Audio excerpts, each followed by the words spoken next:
La France est la première puissance occidentale à avoir reconnu la République populaire de Chine. Et des personnalités chinoises comme Zhou Enlai et Deng Xiaoping ont vécu pendant une période de leur vie en France.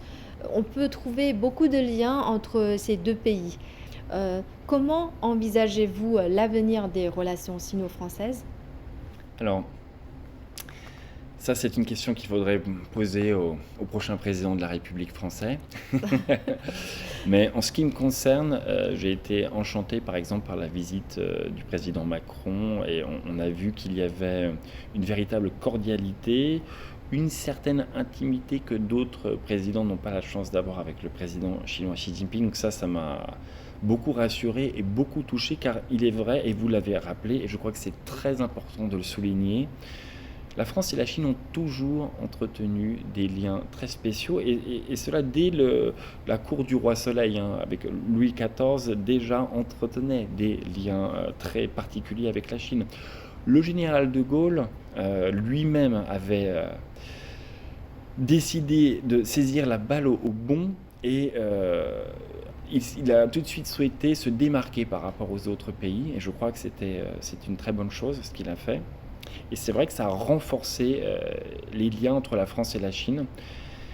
J'espère du fond du cœur, car à mon sens, la Chine et la France sont deux pays qui peuvent beaucoup apporter à l'humanité. Ce sont deux pays qui produisent énormément en termes de philosophie, en termes de littérature. Dernièrement, en termes de technologie, la Chine produit beaucoup plus. Il y a énormément d'exploits qui ont été réalisés par la Chine. J'espère vraiment que la France et la Chine vont pouvoir trouver un terrain d'entente pour continuer cette collaboration et l'approfondir. Ça, c'est mon souhait le plus cher, car je pense que la France et la Chine, ensemble, main dans la main, peuvent apporter énormément à l'ensemble de l'humanité. Et ce serait mon souhait le plus cher.